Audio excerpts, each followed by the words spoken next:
आखिर कौन थी भगवान श्री कृष्ण की इकलौती पुत्री और भगवान श्री कृष्ण के देह त्याग समय वह उनसे मिलने क्यों आई थी।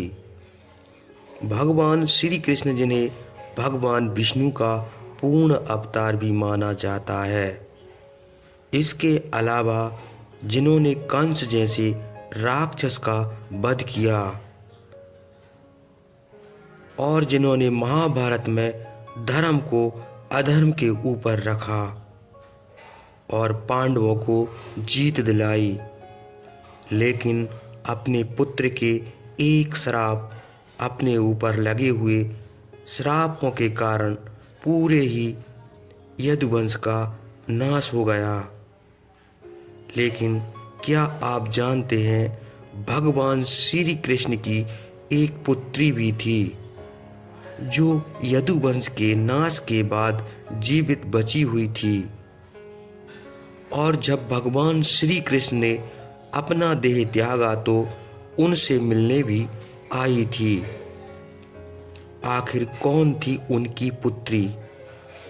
यूं तो पौराणिक मान्यताओं के अनुसार कहा जाता है कि स्वयं भगवान श्री कृष्ण राधा रानी से प्रेम करते थे, लेकिन इसके बावजूद दोनों का मिलन नहीं हो पाया। इसके बाद कहते हैं कि भगवान श्री कृष्ण ने 8 विवाह किए थे और उनकी 8 रानियां थीं। उनमें सबसे पहली रुक्मणी थी।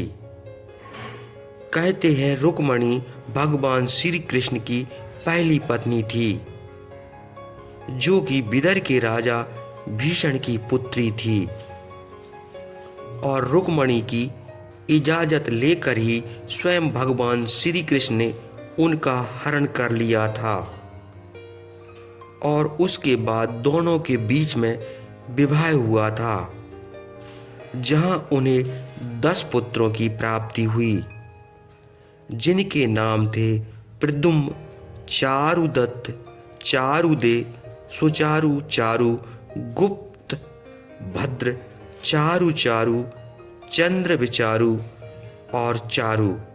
साथ ही उन्हें एक पुत्री की प्राप्ति भी हुई थी, जिसका नाम था चारुमती। अब भगवान श्री कृष्ण की पुत्री यानी कि चारुमती का जिक्र भागवत पुराण में मिलता है। इसके अलावा किसी और विशेष पुराण में इनके बारे में कुछ नहीं बताया गया, लेकिन कहते हैं जब महाभारत का युद्ध समाप्त हुआ तो कृतवर्मा पांडवों के साथ जाकर मिल चुका था। उन्होंने उनके बेटे बलि के साथ कृष्ण की बेटी चारुमती का विवाह कर दिया था, यानी चारुमती और कृतवर्मा के पुत्र बलि के बीच में विवाह हुआ था, जिसके बाद वह दोनों अलग ही नगरी में जाकर रहने लगे थे। सब कुछ ठीक चला, लेकिन जब यदुवंशियों ने खुद का सार करना शुरू कर दिया तब उसमें कृतवर्मा भी शामिल थे, लेकिन उनके बेटे बलि अपनी पत्नी चारुमती के साथ दूर नगर में जा बसे थे। ऐसे में महाभारत के 36 वर्ष बाद जब स्वयं भगवान श्री कृष्ण ने अपना देह त्यागा और उनका अंतिम संस्कार किया जा रहा था, तब चारुमती उनसे मिलने आई थी, लेकिन उस समय भगवान श्री कृष्ण जीवित अवस्था में नहीं थे।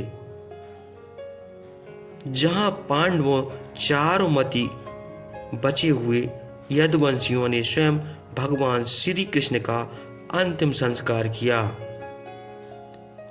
तो यही थी स्वयं भगवान श्री कृष्ण की इकलौती पुत्री, जो उनके देह संस्कार के समय उनसे मिलने आई थी, और वह थी चारुमती।